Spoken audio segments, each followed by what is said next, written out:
সরকারি commerce college Chittagong ছাত্রদের হামলার তীব্র নিন্দা ও প্রতিবাদে আজকের সংবাদ সম্মেলনে উপস্থিত আছেন শহীদ বাংলাদেশ ইসলামী ছাত্র শিবির চট্টগ্রাম মহানগর দক্ষিণের সম্মানিত সভাপতি ইব্রাহিম হোসেন রনি ভাই এবং আরো উপস্থিত আছেন চট্টগ্রাম মহানগরের বিভিন্ন স্তরের নেতৃবৃন্দ, দায়িত্বশীল বৃন্দ এবং প্রিয় সাংবাদিকবৃন্দ। আসসালামু আলাইকুম ওয়া রাহমাতুল্লাহি ওয়া বারাকাতুহু। সরকারি কমার্স কলেজ চট্টগ্রামে ছাত্র শিবিরের উপর ছাত্র দলের হামলার তীব্র নিন্দা এবং দোষীদের শাস্তির দাবি। সম্মানিত সাংবাদিকবৃন্দ, শুরুতে আপনাদেরকে জানাই আন্তরিক শুভেচ্ছা এবং মোবারকবাদ। শিবির বরাবরই ছাত্র বান্ধব এবং গঠনমূলক কাজ করে যাচ্ছে। তারই ধারাবাহিকতায় বাংলাদেশ ইসলামী ছাত্র শিবির চট্টগ্রাম মহানগর দক্ষিণের অধীনে সরকারি কমার্স কলেজ অনার্স প্রথম বর্ষের শিক্ষার্থীদের জন্য হেল্প ডেস্ক এবং অভিভাবক সামনে স্থাপন করে। এখানে অভিভাবকদের ব্যাপক সাড়া এবং শিক্ষার্থীরা তাদের প্রয়োজনীয় জিনিসপত্র জমা রাখেন।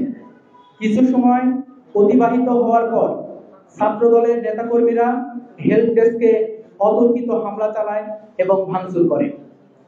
এতে আমাদের 3 জন ভাই গুরুতর আহত হন। আমরা লক্ষ্য করেছি যে দেশব্যাপী ক্যাম্পাসগুলোতে শিক্ষার সুষ্ঠু পরিবেশ বিনষ্ট করা এবং ছাত্র সংসদ নির্বাচন বিলম্ব করতে ইতিমধ্যে বাম সংগঠন এবং ছাত্র দল একত্রিত হয়ে নানামুখী অপতৎপরতা চালিয়ে যাচ্ছে। তারই ধারাবাহিকতায় আজকে সরকারি কমার্স কলেজ চট্টগ্রামে আমাদের আয়োজনে ছাত্রদল হামলা করেছে। আমরা এই হামলার তীব্র নিন্দা জানাচ্ছি। এমত অবস্থায় আমরা নিম্নোক্ত দাবি উপস্থাপন করছি। 1. ক্যাম্পাসে বহিরাগতদের প্রবেশ সম্পূর্ণরূপে নিষিদ্ধ করে শিক্ষার সুষ্ঠু পরিবেশ নিশ্চিত করতে হবে। 2. হামলাকারীদের চিহ্নিত করে অতি দ্রুত সময়ের মধ্যে আইনের আওতায় নিয়ে আসতে হবে, অন্যথায় আমরা কঠোর কর্মসূচি দিতে বাধ্য হব। আপনাদের সবাইকে অসংখ্য ধন্যবাদ জানাচ্ছি। আপনারা আইনি কোনো পদক্ষেপ নিয়েছেন কি? এবং তারা বলবো কষ্ট দিয়েছে যে আমাদের চট্টগ্রামে সর্বপ্রথম ছাত্র শিবিরের উপর হামলা করা হয়েছে।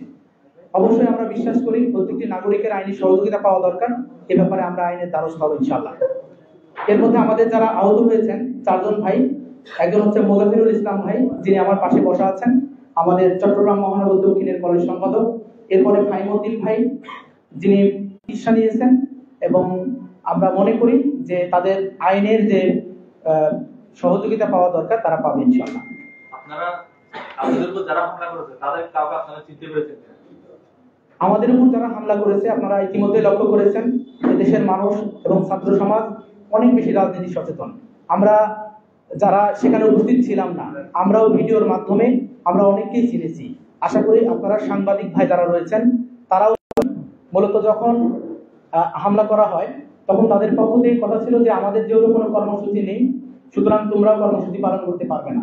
এটা হচ্ছে তাদের মূল বক্তব্য ছিল। এবং দেখেছেন যে যদি এটা এরকম হতো যে অচিহ্নিত কোনো ব্যক্তি বা ছাত্রদল অস্বীকার করতে পারতো যে আমাদের কর্মীরা, সেখানে তারা সুসজ্জিত হয়ে মাথায় ক্যাপ দিয়ে আসছে, দলীয় যে তাদের ক্যাপ দিয়ে এসে তারা হামলা করেছে। এখানে আমাদের সাথে চমৎকার সম্পর্কও ছিল তাদের, কিন্তু হামলার পিছনে কোনো ঘটনা নেই। ঘটনা একটাই, সেটা হচ্ছে আমরা কর্মসূচি পালন করছি না, তোমরা করতে পারবে না। এটা হচ্ছে মূল বিষয়। এবং এর সাথে আরো বলতে হয় যে ইতিমধ্যেই আমরা দেখেছি গতকালকে শহীদ প্রেসিডেন্ট জিয়াউর রহমানের 44তম শাহাদত বার্ষিকী ছিল। শাহাদত বার্ষিকী উপলক্ষে কমার্স কলেজের ভিতরে ছাত্রদেরকে নিয়ে তারা মিলাদ মাহফিল বা দোয়া মাহফিল করেছেন। তো আমরা যখন সেখানে কর্মসূচি বাস্তবায়নের জন্য অনুমতি চেয়েছি, আমরা শিক্ষকদের কাছে অনুমতি সেভাবে পাইনি। এবং আমরা শিক্ষা সুষ্ঠু পরিবেশ যেন বজিয়ে থাকে এবং আমাদের সাথে কোনো ধরনের প্রবলেম না হয়, এজন্য আমাদের আজকের কর্মসূচি সম্পূর্ণই আমাদের কলেজের এরিয়ার বাইরে, একদম বলা যায় রাস্তায়। সুতরাং রাস্তায় কোনো কর্মসূচি পালন করবে একটি সংগঠন, সেখানে সেই সংগঠনকে বাধা দেওয়ার অধিকার তো আসলে স্বাভাবিকভাবে অন্য কোনো সংগঠন রাখে না। যদি এভাবে বাধা দেওয়ার সংস্কৃতি চালু হয় তাহলে তো আমরা বলতেই পারি যে 5 আগস্টের পূর্বে ছাত্রলীগ যেভাবে আক্রমণ করেছে ঠিক একইভাবে আমরা আবার আক্রান্ত হচ্ছি। আরেকটি বিষয় ছিল, আপনারা যে হেল্প ডেস্ক করেছেন, ঠিক আছে, সেখানে যে ছাত্রছাত্রীরা আপনাদের কাছে মোবাইল গুরুত্বপূর্ণ পার্টস রাখছিল, সেখান থেকে কোনো কিছু মিসিং ছিল কিনা? না, সেখান থেকে কোনো কিছু মিসিং হয়নি। তবে যখন আমাদের ভাইরা হামলার শিকার হয় সেখানে দুইটা ফোন ছিল এবং একটা ব্যাগ ছিল, যেগুলো হামলার শিকার হওয়ার সাথে সাথে আমাদের ভাইরা সেখান থেকে সরে আসতে হয়েছে। তখন কিছুক্ষণ পরে আমাদের ভাইরা আবারও সেখানে গেছেন, যে আমাদের যে দুজন শিক্ষার্থী বন্ধুর মোবাইল সেখান থেকে তারা নিতে পারেনি এই বিশৃঙ্খলার কারণে, তারা আবার গ্রহণ করেছে এবং তারা যে মোবাইল ফোন গ্রহণ করেছে এটা প্রুফ রাখার জন্য আমাদের কমার্স কলেজ শাখার ভাইরা তাদের একটা বিবৃতি নিয়েছে, ভিডিও নিয়েছে যে আপনারা আপনাদের ফোন এবং ব্যাগ বুঝে পেয়েছেন কিনা, তখন তারা বিবৃতি দিয়েছে। আচ্ছা ভাই, আগামী পরীক্ষায় কি আপনারা হেল্প ডেস্ক কি বসাবেন কিনা এই ঘটনার পরে?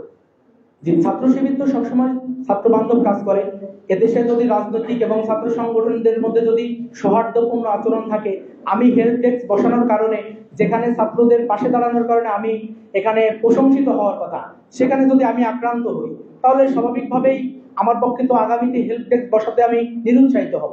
যদি সরকার, প্রশাসন এবং যদি রাজনৈতিক সংগঠনগুলো নিজেদের মধ্যে সৌহার্দ্য বজিয়ে রাখতে পারে, ইসলামী ছাত্র শিবির অবশ্যই শিক্ষার্থী বান্ধব কর্মসূচি অব্যাহত রাখবে ইনশাআল্লাহ।